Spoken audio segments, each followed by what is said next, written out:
This is crazy. I'm walking through the streets of Taiwan. Someone is putting up these stickers. I cannot stop selling chips to China. So what does this mean? Jensen Huang is the billionaire founder of NVIDIA. You know, the one that recently surpassed Apple as the world's most valuable company. That's thanks to its AI dominance. And NVIDIA designs the most advanced graphics processors in the world. Chips so powerful that they're fueling the global AI race. But even though NVIDIA is American, its chips are manufactured here in Taiwan. And here's the thing, the US doesn't let NVIDIA sell the most advanced AI tech to China. But recently, NVIDIA has been accused of finding ways around the US's rules, still selling China less powerful chips. If we have an opportunity to go compete for that market, it would be great for America. And many in Taiwan are pissed. Because, you see, NVIDIA is an American company started by this man who was born in Taiwan. And they say, why would you sell to China, the country that is openly threatening to invade Taiwan? So these stickers plastered across Taipei saying, don't sell chips to China, are a form of protest. We're going to do our best to go capture some of that market. Because many see this as not just about computer parts, but about survival. TSMC have ways to disable the world's most sophisticated chip-making machines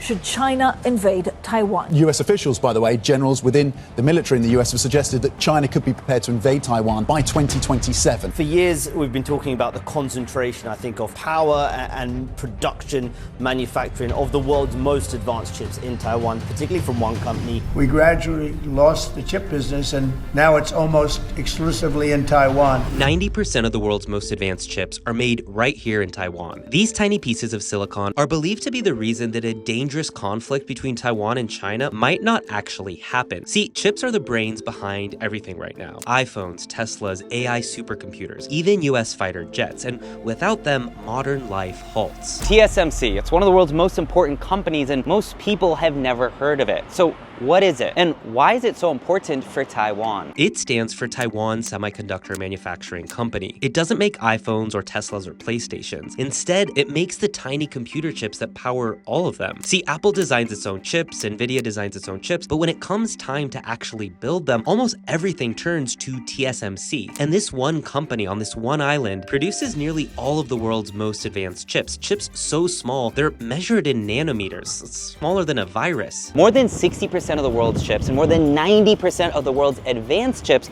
are made here in Taiwan. No other place on Earth comes as close. NVIDIA might design their chips in the US, but every single one of them are built here on this island. And TSMC isn't just big, it's a $1 trillion company pulling in nearly $90 billion in revenue in 2024. TSMC's chip-making factories in Taiwan are the most high-tech in the world. Inside, they use insanely expensive machines, about $200 million each, that can carve out transistors, the tiny building blocks of chips, and that's why Taiwan cannot be messed with. So TSMC isn't just important to Taiwan's economy, it's tied to Taiwan's very survival. China has long claimed Taiwan under its One China principle. Beijing says the island is a breakaway province, and it insists that Taiwan must eventually be reunited, even if that means using force. But Taiwan rejects that. It sees itself as its own country with its own government, military, and democracy. On the island, most people think of themselves as Taiwanese, not Chinese. And here's the catch, almost no country officially recognizes Taiwan as a country. Even the United States doesn't. Washington only recognized Beijing, but at the same time, America is still Taiwan's strongest supporter. And that's why the US passed the $52 billion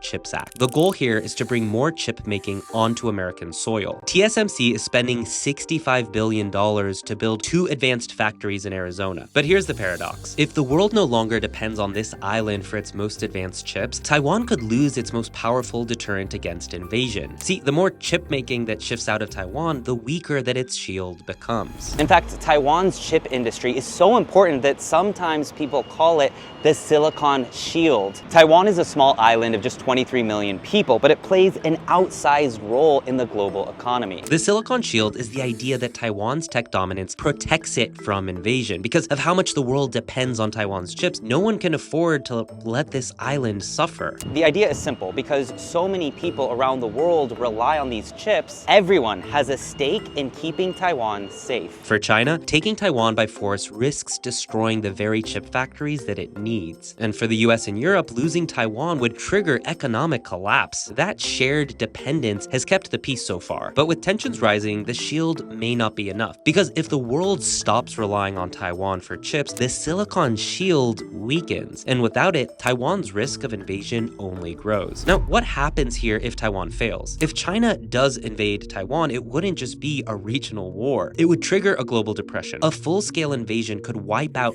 TSMC's factories, cutting off 90% of the world's advanced chips. In fact, economists at Bloomberg estimate that the global economy could shrink by 10% in a single year. That would be worse than the 2008 financial crisis. Even a blockade would cause chaos. Around 50% of the world's container ships pass through waters near Taiwan. And just a couple of weeks of disruption could leave shelves empty from electronics and everyday goods. Cars, cloud servers would all be in jeopardy. Just for some perspective here, the 2021 chip shortage caused by just a few months of supply disruption cost the global auto industry $210 billion. Now, multiply that by 10 and you get a sense of what Taiwan falling could actually mean. And remember, chips are not just gadgets, they're in satellites, medical devices, banking systems, and missiles. Taiwan's factories are as strategically important today as Middle Eastern oil fields were in the 20th century. TSMC alone makes up nearly 15% of Taiwan's GDP. That shows how central these chips are to the island's economy. But Taiwan's story doesn't end with semiconductors, though. Tech in general is massive here, from contract manufacturers to consumer brands. Taiwan is building an ecosystem that powers the global economy. Let's take a look. Behind me is Foxconn, the company that actually builds your iPhone. Foxconn is so central to Apple that more than 50% of its revenue comes from Apple alone. Think about it, your iPhone, Nintendo, even parts of a Tesla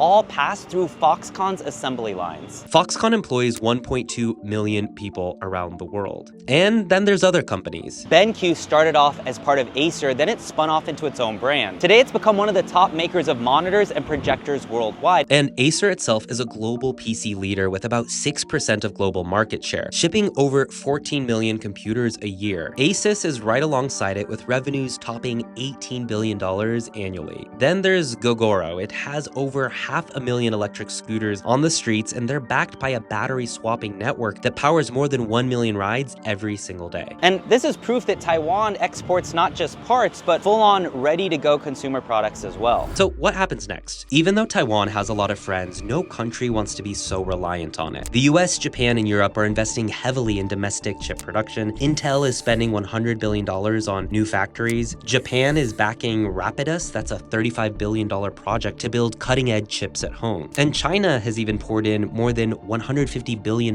into its semiconductor industry. Yet it still lags Taiwan by at least a decade in advanced chip making. But the more the world builds factories elsewhere, the weaker Taiwan's silicon shield becomes. And if global dependence on this island fades, so does its greatest protection against invasion. Thanks so much for watching this video. To help support this channel, make sure you hit that subscribe button and let me know below, what do you think about Taiwan's outsized role in the global economy? While you're at it, check out more of my videos and I'll see you in the next one.